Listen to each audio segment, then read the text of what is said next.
এদিকে আয় বল ওরে না তুই ওই জীবনে আর যাবো না কোনো নেমন্তন্ন বাড়ি শোন বল বল এই রাতে নিয়ে যাই রে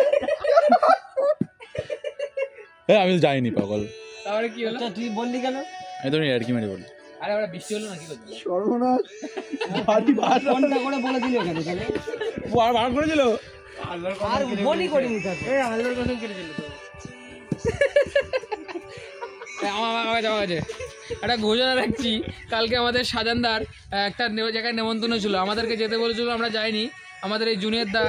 কে বলেছিল একটু আমাদের সাথে ওর সাথে যেতে তা যেহেতু কাল রাতে বৃষ্টি চলে এসেছিলো সাজার একা একা গিয়ে সেটে এসছে কিন্তু জুনিয়রকে আবার এটাও বলেছিল জুনিয়র ভাই তোকে বাড়িতে রান্না করতে হবে না আমি তোকে নেমন্তন্ন বাড়ি নিয়ে যাবো জুনিয়র ড্রেস ফ্রেস করে বাড়ি বসে আছে সাজার একা একা খেয়ে চলে আসলো জুনিয়রদের কাল রাত্রে বাড়ি ভাত জুতিনি এখন এসে এখন বলছে যে তোর সাথে জীবনে আমি নেমন্তন্ন বাড়ি যাবো না ধন্যবাদ আসসালামু আলাইকুম ওয়ালাইকুম আসসালাম